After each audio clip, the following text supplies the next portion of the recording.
हाँ तो भाई, कैसे हैं आप सभी? सभी अच्छे हैं? चलिए,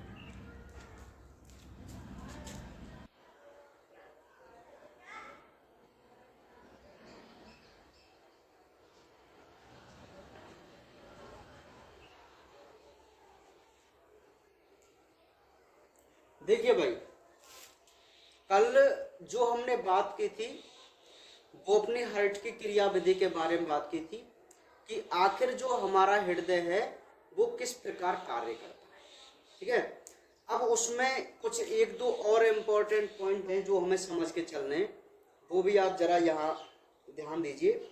पहले मैं उसको डायरेक्ट लिखाता हूँ, फिर उसके बाद हम अपने डबल ब्लड सर्कुलेशन के यानी कि दोहरा रक्त परिसंचरण के बारे में बात करेंगे। ठीक है, तो पहले उस इम्पोर्टेंट पॉइंट को आप लिख लीजिए या आप डायरेक्ट हेडिंग लगा सकते हैं। ठीक है,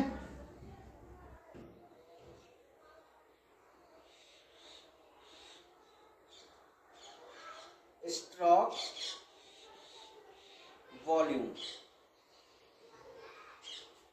देखिए, स्ट्रोक वॉल्यूम है ना, बहुत इंपॉर्टेंट है। देखिए, हृदय एक बार में 70 ml रक्त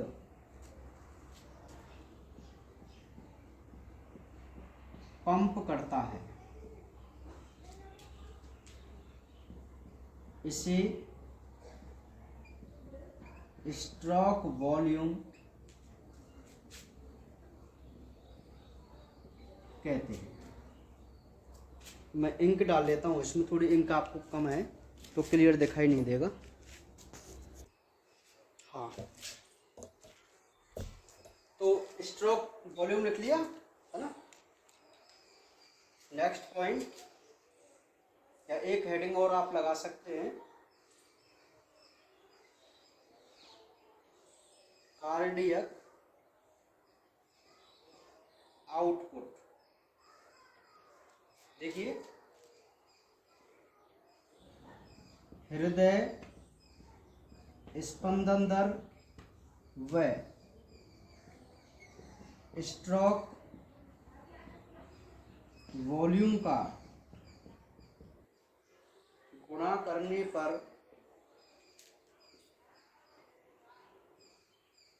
कार्डियक आउटपुट या हृदय क्षमता प्राप्त होती है। जैसे हृदय क्षमता प्राप्त होती है ना, समझ में आ गई बात। अब देखिए, जैसे मैं आपको बता दूं, जैसे हम 75 और 70 माने तो ये लगभग 5150 ml है ना, तो लगभग क्या हो गया, 5 लीटर के करीब हो गया। ठीक है भाई, सुनिए, अब अभी मैं आपको समझा रहा हूँ, ध्यान दीजिए क्या है। एक तो होता है स्ट्रोक वॉल्यूम। अब मैं आपको बता दूं कि जब हमारा हार्ट यदि एक बार पंप करे, एक बार धड़के, तो वो 70 ml ब्लड को एक बार में शरीर में पंप करता है। क्या बात समझ में आई? कि हमारा जो हार्ट है यदि एक बार धड़कता है तो एक बार धड़कने से वो टोटल 70 ml ब्लड को क्या करता है, पंप करता है महाधमनी के द्वारा। तो 70 ml ब्लड को एक बार में पंप करना हमारे हार्ट का स्ट्रोक वॉल्यूम होता है। समझ में आ गई बात? तो ये आप बात याद रखना, स्ट्रोक वॉल्यूम कितना होता है, तो 70 ml हमारा स्ट्रोक वॉल्यूम है। क्या मतलब है स्ट्रोक वॉल्यूम का? कि हमारा हार्ट जब एक बार धड़कता है तो एक बार धड़कन में वो 70 ml ब्लड को क्या करता है, पंप करता है। ठीक है, अब है कार्डियक आउटपुट, यानी कि हृदय की क्षमता, कि टोटल जो हमारा हार्ट पंप कर सकता है उसे हम कार्डियक आउटपुट बोलते हैं। तो देखिए भाई, आपका हार्ट एक बार में 70 ml पंप कर रहा है, तो यार सिंपल सी बात है कि जितने भी आपकी हार्ट बीट हैं, मान लीजिए मेरी 80 हार्ट बीट है, 80 है ना, तो 80 हार्ट बीट का मतलब क्या हुआ कि मेरा हार्ट 80 बार धड़क रहा है ना, और एक बार में कितने ml ब्लड को पंप करता है, 70 ml को, तो 80 बार धड़केगा तो 80 गुणा 70 नहीं होगा क्या, तो 5.6 के करीब आएगा, 8 7 56 5.6, तो लगभग, हाँ, तो उसी को हम क्या बोलते हैं, कार्डियक आउटपुट बोलते हैं। मतलब एक मिनट में हमारा हार्ट कितने ब्लड को पंप करता है उसे हम कार्डियक आउटपुट बोलते हैं। और ये कार्डियक आउटपुट कैसे निकालते हैं हम, हार्ट बीट और स्ट्रोक वॉल्यूम का गुणा करने पर, तभी तो आपकी कार्डियक आउटपुट निकलेगी भाई, है ना, या हृदय की क्षमता। तो जैसे ये 75 मैंने हार्ट बीट मानी है, और ये 70 हमारा क्या होता है, स्ट्रोक वॉल्यूम होता है, इनका मल्टीप्लाई करने पर लगभग 5150 ml आता है, यानी कि 5 लीटर ब्लड को। भाई अब इतना ही तो होता है हमारी बॉडी के अंदर, एक स्वस्थ व्यक्ति की बात चल रही है, तो उसकी बॉडी के अंदर 5 से 6 लीटर होता है, तो हमारा जो हार्ट है ना, उसको 1 मिनट में ही पूरे शरीर में पंप कर देता है पूरे ब्लड को। समझ में आ रही बात? हाँ, तो ये दो डेफिनेशन आपको जरूर याद रख के चलनी है, स्ट्रोक वॉल्यूम और कार्डियक आउटपुट। ये नीट के पॉइंट ऑफ व्यू से बहुत इंपॉर्टेंट है। ठीक है भाई, चलिए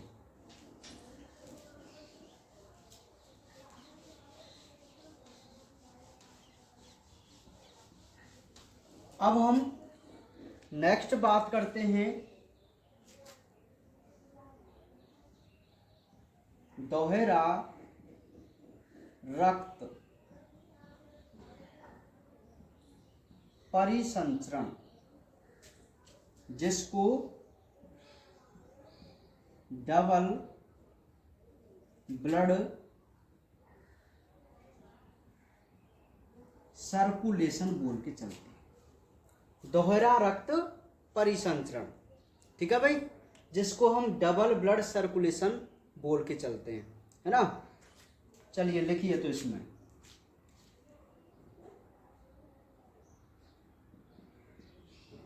मानव में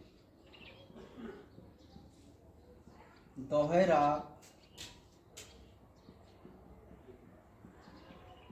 रक्त परिसंचरण तंत्र पाया जाता है। ठीक है,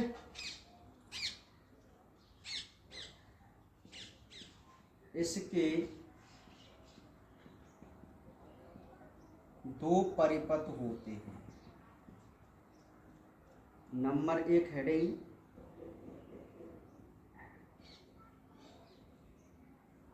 फुफ्फुसीय परिपथ, हेडिंग लगाना आप इसको डायरेक्ट, है ना।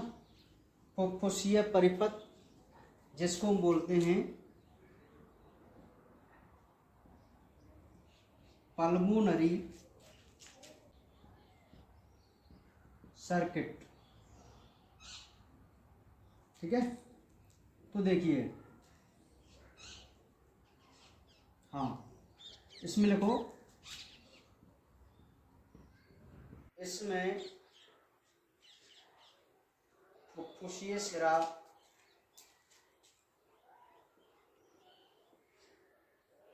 फेफड़ों से शुद्ध रुधिर को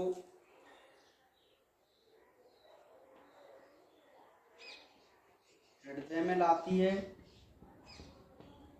तथा फुफ्फुस धमनी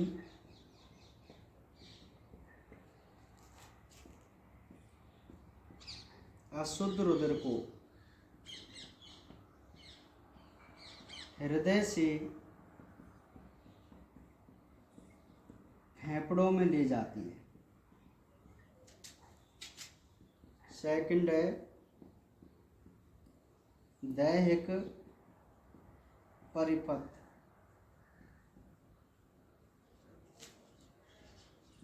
सिस्टमैटिक सर्किट।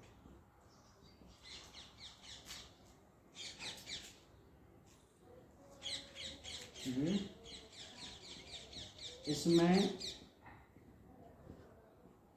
महाधमनी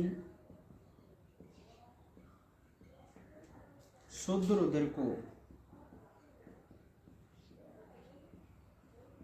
शरीर में पंप करती है तथा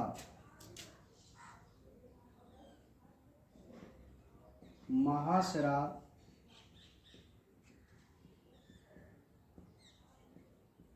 अशुद्ध रुधिर को हृदय में लाती है। ठीक है, ये दोनों बात आप नोट कीजिए, पहले थ्योरी लिखिए, समझाऊंगा मैं इनको।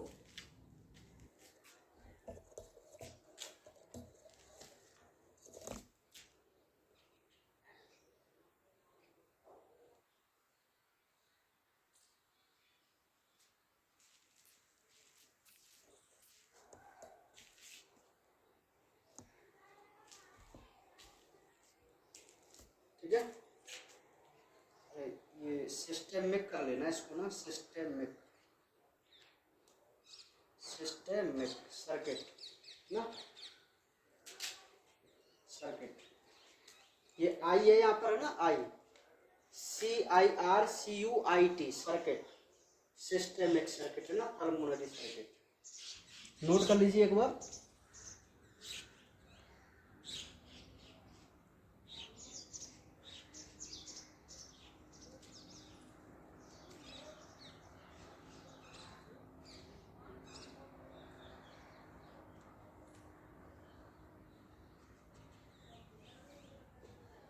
अच्छा, दिख रहा है क्या आपको, और नीचे कितना दिख रहा है? अरे अभी तो काफ़ी जगह है, तो फिर मैं और लिखाई देता हूँ यहाँ पे, लिख लीजिए। अतः यहाँ रक्त हृदय से 2 बार गुजरता है। पहले अशुद्ध रुधिर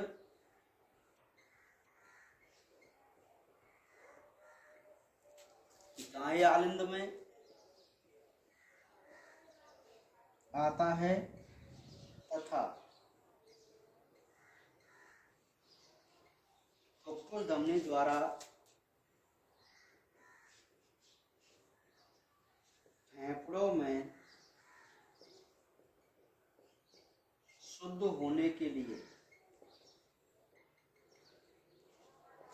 भेज दिया जाता है, शुद्ध होने के लिए भेज दिया जाता है।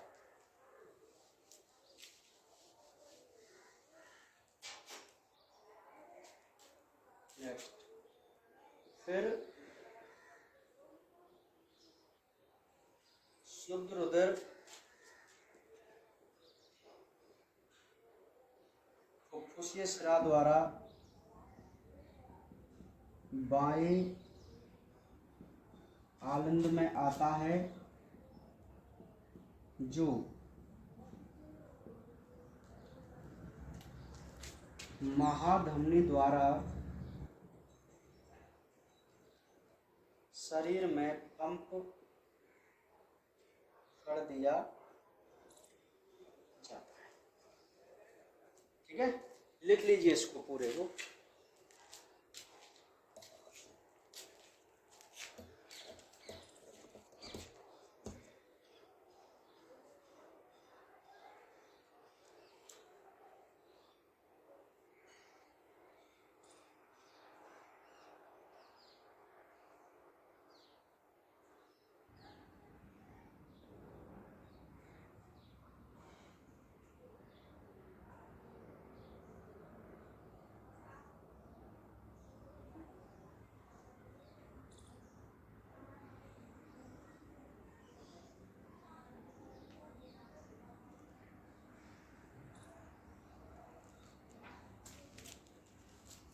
लिख लिया? चलिए, तो ध्यान से आप मेरी बात को जरा ध्यान समझो। दोहरा रक्त परिसंचरण, ठीक है। हालांकि दोहरे रक्त परिसंचरण को हम दो प्रकार से कर सकते हैं, लेकिन एनसीईआरटी की यदि हम बात करें तो एनसीईआरटी में दोहरे परिसंचरण को कुछ इस प्रकार से समझाया गया है, तो हम बिल्कुल इसी प्रकार से इसको देखेंगे, ठीक है। हालांकि आरबीएससी में जो दोहरा रक्त परिसंचरण है उनमें कहीं भी फुफ्फुसीय परपथ और दहक परपथ का जिक्र नहीं होता, वहाँ डायरेक्ट ही हम प्रथम चक्र द्वितीय चक्र करके कर सकते हैं, है ना। लेकिन यहाँ पर थोड़ा ये एक्स्ट्रा हमें पढ़ना है, क्योंकि ये एनसीईआरटी है, पूरे सेंटर का सिलेबस है, इस पे हमें ज़्यादा विश्वास करना होता है ना। और जितने भी कंपटीशन एग्जाम होते हैं वो सभी हमारी एनसीईआरटी बुक से ही आते हैं, उसके क्वेश्चन। सुनिए भाई, डबल ब्लड सर्कुलेशन, दोहरा रक्त परिसंचरण, जैसा कि नाम से पता चल रहा है, डबल, दोहरा मतलब डबल बार, है ना। तो होता क्या है, मानव का जो हार्ट है उस हार्ट में जो रक्त है वो दो बार गुजरता है, एक बार तो शुद्ध रुधिर और एक बार अशुद्ध रुधिर, pure blood and impure blood, है ना। तो इसलिए मानव में जो परिसंचरण तंत्र होता है, सर्कुलेटरी जो सिस्टम होता है, वो डबल ब्लड सर्कुलेटरी सिस्टम होता है। तो उसने यहाँ कुछ ऐसे बताया है कि इसमें दो प्रकार के परिपथ होते हैं। एक तो होता है फुफ्फुसीय परिपथ जिसको पल्मोनरी सर्किट बोला जाता है, एक होता है दैहिक परिपथ जिसको हम सिस्टेमिक सर्किट बोलेंगे। ये सिस्टेमेटिक मुझे याद रह गया, सिस्टेमिक है, क्या है, सिस्टेमिक, है ना, सिस्टेमिक, अरे यार, सिस्टेमिक सर्किट, क्लियर। अच्छा, अब देखिए, फुफ्फुसीय परिपथ का सीधा सा मतलब है फेफड़ों, फेफड़े और हार्ट से संबंधित, क्लियर। दैहिक परिपथ का मतलब है शरीर और हार्ट से संबंधित। बात को जरा ध्यान से समझो। फुफ्फुसीय परिपथ का तो मतलब ये हो गया, इसमें आपको केवल फेफड़े और हार्ट का जो रिलेशन है वो बताना है। दैहिक परिपथ का मतलब ये हुआ कि आपको शरीर और हार्ट का जो रिलेशन है वो बताना है, ठीक है। अब जरा ध्यान से देखिए, पल्मोनरी सर्किट की मैं बात करूं तो इसमें होता क्या है कि फेफड़ों से फुफ्फुसीय शिरा शुद्ध रुधिर को कहाँ लेके आती है, हार्ट में। बात को जरा ध्यान से समझो, हम पल्मोनरी सर्किट पढ़ रहे हैं तो इसमें केवल हमें लंग्स और हार्ट इनके बीच की ही बात करनी है ना।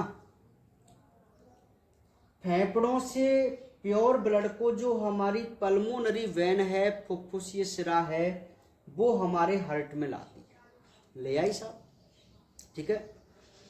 और दूसरी ओर जो हमारी पल्मोनरी आर्टरी है, फुफ्फुस धमनी है, वो अरे यार, सॉरी, हाँ सही तो है, फुफ्फुस धमनी है ना, हाँ, वो तो महाशिरा है। बात को समझो, फुफ्फुस धमनी जो है, पल्मोनरी आर्टरी, वो इम्प्योर ब्लड को, अशुद्ध रुधिर को हार्ट से कहाँ लेके जाएगी, लंग्स में लेके जाएगी, है ना। तो आप देखिए, इस परिपथ को हम क्या बोलेंगे, केवल पल्मोनरी सर्किट बोलेंगे, फुफ्फुसीय परिपथ बोलेंगे, क्योंकि यहाँ पर लंग्स और हार्ट के बीच का ही रिलेशन है ना। समझ रहे आप मेरी बात को। नेक्स्ट है दैहिक परिपथ। देह का मतलब होता है बॉडी, शरीर, देह का मतलब। तो इस परिपथ में हम केवल अपने हार्ट और शरीर के बारे में बात करेंगे। तो देखिए, जो हमारा शुद्ध रुधिर था, जिसे फुफ्फुसीय शिरा फेफड़ों से लेके आई थी बाएं आलिंद में, ठीक है। बाएं आलिंद से वो जाता है वायुनलय में, और वायुनलय से हमारी जो महाधमनी है उस शुद्ध रुधिर को कहाँ लेके जाती है? शरीर में लेके जाती है। ठीक है, तो जो शुद्ध रुधिर फुफ्फुसीय शिरा के माध्यम से फेफड़ों में आया था, फेफड़ों में, वो हार्ट में आया था फेफड़ों से, उसे हमारी आओर्टा महाधमनी कहाँ लेके जाती है? पूरी बॉडी में उसको सर्कुलेट करती है। ठीक है, और जो अशुद्ध रुधिर है, अब अशुद्ध रुधिर को आपने यहाँ से फेफड़ों में भेजा था, लेकिन हार्ट में आपको लाना है। तो जो हमारी महाशिरा है वो शरीर से अशुद्ध रुधिर को कहाँ लेके आएगी? हार्ट में लेके आएगी। तो यहाँ देखिए दोनों में शरीर की बात है। कैसे?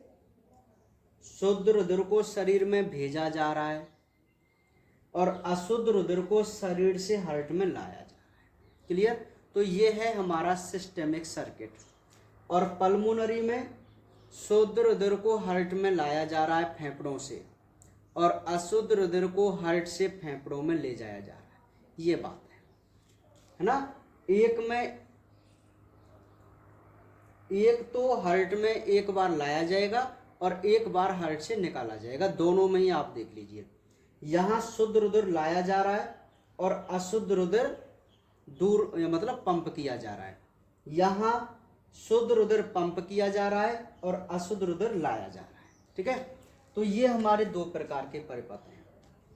अब हम अपने एक सिंपल बात कर लेते हैं इनके अलावा, कि यहाँ जो रक्त है वो हृदय से दो बार गुजरता है।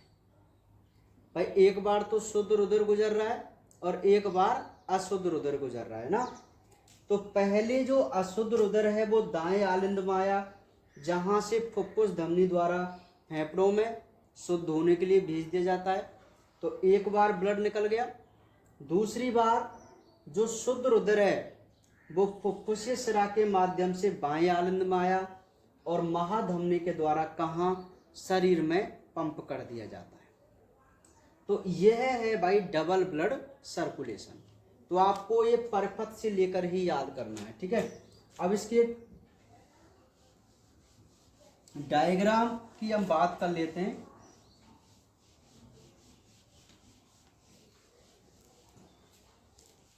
इसका डायग्राम तो देखिए, डायग्राम के बारे में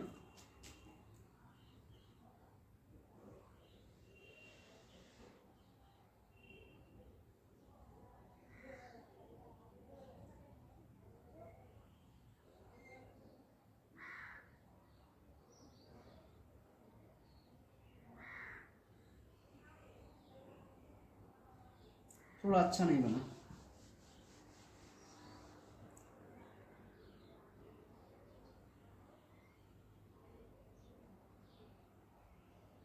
हाँ बिल्कुल, आपको इसी प्रकार बनाना है,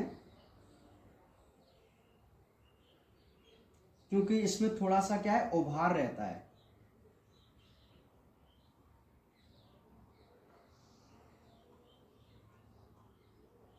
ठीक है,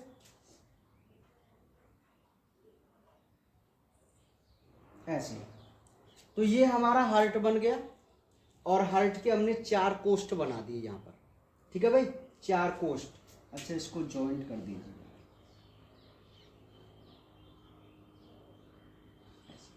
ये 4 कोष्ठ बन गए। इनके नाम की मैं बात करूं तो ये left atrium, left ventricle, right atrium और ये राइट वेंट्रिकल। क्लियर? अब इधर मैं बना देता हूं ह्यूमन बॉडी, ये शरीर है, और इधर हम मान लेते हैं लंग्स, फेफड़े। ठीक है, इनको दोनों को मैं डिवाइड कर देता हूं। ठीक है भाई, चलिए अब जरा ध्यान से आप मेरी बात को समझो। सबसे पहले, अच्छा ये हमारे लंग्स हैं और ये हमारी बॉडी है। ठीक है, ये लंग्स, ये बॉडी। मैं लंग्स इधर लिख देता हूं। ठीक है, तो सबसे पहले क्या होगा कि जो हमारे लंग्स हैं, हमारे जो लंग्स हैं वहां होता है शुद्ध रुधिर, और शुद्ध रुधिर को मैं ऐसे डॉट डॉट से शो कर रहा हूं, ठीक है। तो सबसे पहले लंग्स से प्योर ब्लड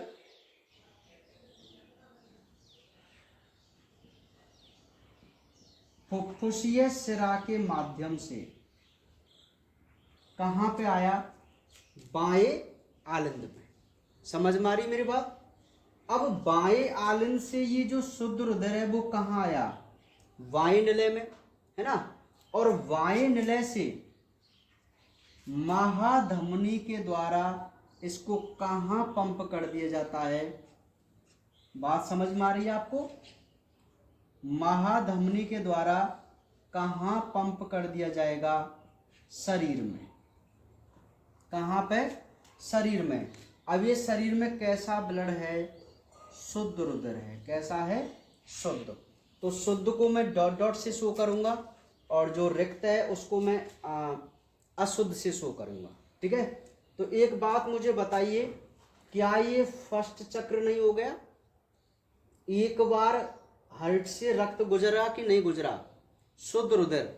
देखो लंग्स थे, लंग्स में प्योर ब्लड है, तो पल्मोनरी वेन के माध्यम से जो हमारा प्योर ब्लड है वो लेफ्ट एट्रियम में आता है, लेफ्ट एट्रियम में से लेफ्ट वेंट्रिकल में, और लेफ्ट वेंट्रिकल से महाधमनी अवोल्टा के माध्यम से इसको पंप कर दिया जाता है शरीर में, ठीक है। अब हुआ क्या, जो शरीर है उसके पास अब शुद्ध रुधिर आया, और इस शुद्ध रुधिर में प्योर ब्लड में होती है ऑक्सीजन, और ये ऑक्सीजन अपने ग्लूकोज का विखंडन कर, जो मैंने आपको श्वसन प्रक्रिया में बताया था ना कि ये जो ब्लड की ऑक्सीजन है वो ग्लूकोज का विखंडन कर CO2 का निर्माण करती है। तो CO2 के निर्माण से हुआ क्या, CO2 के निर्माण से क्या हुआ कि यहाँ पे जो ब्लड है वो कैसा बन गया, अशुद्ध रुधिर बन गया। कहाँ, शरीर में। तो उस शरीर से अशुद्ध रुधिर को हमारी महाशिरा, कौन, अग्र और पश्च महाशिरा कहाँ लेके आती हैं भाई, राइट एट्रियम में। कैसे रक्त को, अशुद्ध रक्त को। ये अशुद्ध रक्त फिर कहाँ आएगा, राइट वेंट्रिकल में, ठीक है। और राइट वेंट्रिकल से आप मुझे खुद बताओ, आप इसे कहाँ भेजेंगे। अब भाई लंग्स में भेजना है, तो लंग्स किधर है, उधर है, तो बस आपको ऐसे निकाल कर इसको लंग्स में भेज दीजिए। कैसा ब्लड है, CO2 वाला। कैसा है, मतलब अशुद्ध रुधिर है। क्या नाम है इसका, फुफ्फुस धमनी, ठीक है। तो देखिए ये दूसरी बार रक्त इससे गुजर गया, हार्ट से। एक बार तो गुजरा शुद्ध रुधिर और एक बार गुजरा अशुद्ध रुधिर, ठीक है। तो अतः मानव के हार्ट से 2 बार रक्त गुजरता है, इसलिए मानव में डबल ब्लड सर्कुलेशन पाया जाता है, ठीक है। और इसी क्वेश्चन का दूसरा नाम है O2 व CO2 गैसों का विनिमय, है ना। O2 CO2 गैसों का विनिमय किस प्रकार हो रहा है। तो यहां देखो O2 CO2 का विनिमय नहीं बोलेंगे, परिवहन। O2 व CO2 गैसों के परिवहन को समझाइए। विनिमय यदि आप बोल देंगे तो आप श्वसन में चले जाएंगे, वो श्वसन का टॉपिक है। क्या बोलेंगे आप इसको, O2 तथा CO2 की परिवहन व्यवस्था का नामांकित चित्र बनाइए। ये भी आपसे क्वेश्चन पूछ सकता है ना, डायरेक्ट आपसे पूछ लेगा O2 तथा CO2 के परिवहन व्यवस्था को समझाइए। तो आपको दोहरे रक्त परिसंचरण के बारे में ही बताना है। और यदि वो O2 CO2 का विनिमय पूछे तो आपको केशिका मतलब जो कूपिका है उसके बारे में बात करनी है श्वसन तंत्र में, ठीक है भाई।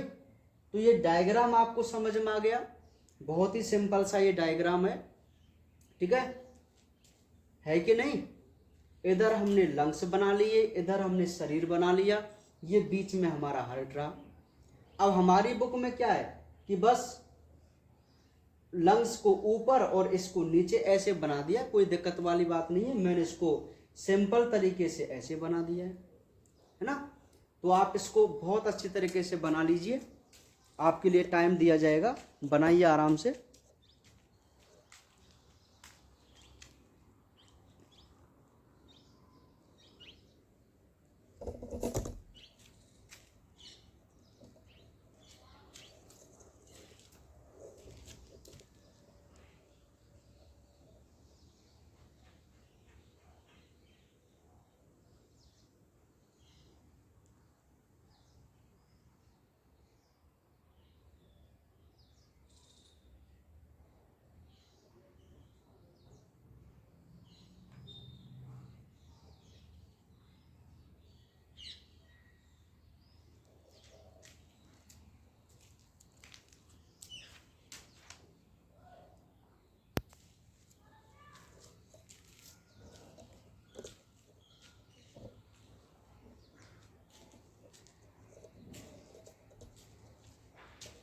बना लिया?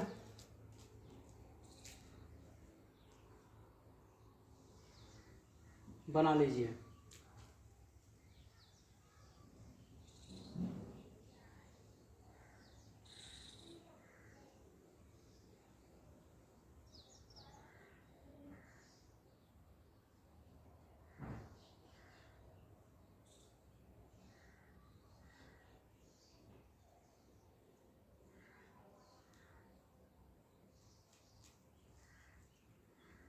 सारे नाम वगैरह आप लिख लेना ना।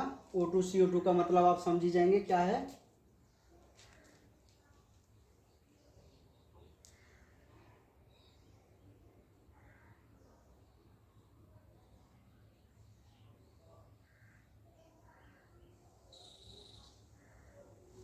तो डबल ब्लड सर्कुलेशन आप इस डायग्राम से भी समझ सकते हैं ना, बहुत सिंपल है। इसमें दो प्रकार के परिपथ हमें दिख रहे हैं। यदि हम फुफ्फुसीय परिपथ की मैं बात करूं ना, फुफ्फुसीय परिपथ की, है ना, तो लंग से रिलेटेड देखो इनका हो रहा है केवल, है ना, इनका, ये फुफ्फुसीय परिपथ और ये दैहिक परिपथ। बताओ है कि नहीं, है ना। आप इससे भी समझ सकते हैं। देखो फुफ्फुसीय सिरा फेफड़ों से शुद्ध रुधिर को यहाँ लेके आई, है ना, और फुफ्फुस धमनी अशुद्ध रुधिर को फेफड़ों में लेके जा रही है। तो ये तो फुफ्फुसीय परिपथ बन गया, पल्मोनरी सर्किट बन गया। और ये बन गया दैहिक परिपथ कि शुद्ध रुधिर को महाधमनी शरीर में और अशुद्ध रुधिर को शरीर से महाशिरा हार्ट में। तो ये दो परिपथ आपके डायग्राम से क्लियर हो रहे हैं, ठीक है। और यदि आप चक्र के लेकर बात करें, चक्र को लेकर, तो आप बोलेंगे कि प्रथम चक्र में फुफ्फुसीय सिरा फेफड़ों से शुद्ध रुधिर को बाएं आलिंद में, बाएं आलिंद से बाएं निलय में और बाएं निलय से महाधमनी द्वारा शरीर में पंप कर दिया जाता है। तो ये तो हो गया एक चक्र। फिर आप लिखेंगे द्वितीय चक्र में अशुद्ध रुधिर को महाशिरा दाएं आलिंद में, दाएं आलिंद से दाएं निलय में और दाएं निलय से फुफ्फुस धमनी द्वारा लंग्स में भेज दिया जाता है। तो चूंकि मानव हार्ट में 2 बार रक्त गुजर रहा है, तो इसलिए इसे हम डबल ब्लड सर्कुलेशन बोल के चलते हैं, ठीक है भाई। तो ये सिस्टम है डबल ब्लड सर्कुलेशन का। समझ में आ गई बात? चलिए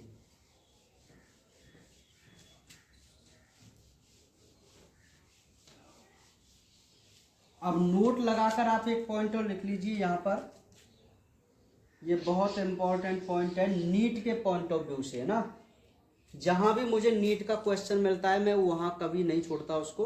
तो आप इसको भी नोट करके लिखिए, है ना। हृदय को रक्त आपूर्ति, और रक्त आपूर्ति को बोला जाता है भैया ब्लड सप्लाई। ब्लड सप्लाई, हृदय को रक्त आपूर्ति कोरोनरी धमनी, बहुत इंपॉर्टेंट है। ये इंग्लिश नेम ही है इसका ना, कोरोनरी आर्टरी बोला जाता है इसको, कोरोनरी आर्टरी, हृदयक धमनी। तो कोरोनरी धमनी मैंने लिख दिया है, कोरोनरी धमनी से, अच्छा कोरोनरी धमनी कटती है, ठीक है। बहुत इंपॉर्टेंट पॉइंट है ये, कई बार पूछ ले जाता है कि कौन सी धमनी हार्ट को ब्लड सप्लाई करती है। भाई हार्ट की मांसपेशियों को भी तो ब्लड चाहिए, तो उस ब्लड को ऐसा नहीं है कि भाई आप सोच रहे सर हार्ट के पास तो भंडार है ब्लड का, उसके पास तो रहता है, फिर इसको कोई सप्लाई क्यों करेगा। अरे भाई हार्ट की जो पेशियां हैं उन तक ब्लड को पहुंचाना है आपको, तो उन तक पहुंचाने के लिए कोई ना कोई धमनी चाहिए। तो कोरोनरी आर्टरी होती है जो ब्लड की सप्लाई करती है हार्ट के लिए। आप इसको बहुत अच्छे तरीके से याद करना, ठीक है। तो आज केवल हम इतना ही पढ़ेंगे, क्योंकि आज ये चैप्टर कंप्लीट नहीं हो रहा है ना। तो कल हम अपने इस चैप्टर को जो कि बहुत दिन चला है उसको कल समाप्त करेंगे, ठीक है। कल जो और कुछ जो इम्पोर्टेंट टॉपिक बचे हुए हैं निचोड़ करके हम उनकी बात करेंगे, और कल अपने इस चैप्टर का दी एंड करेंगे, ठीक है। फिर नए चैप्टर की शुरुआत, ठीक है भाई। तो आपको यदि इस चैप्टर में कोई टॉपिक समझ में नहीं आया है तो आप मुझे कमेंट करके बता देना कि सर कल उसको रिवाइज करा देना, क्योंकि टाइम बचेगा तो मैं कल उसको रिवाइज करा दूँगा, ठीक है। ओके।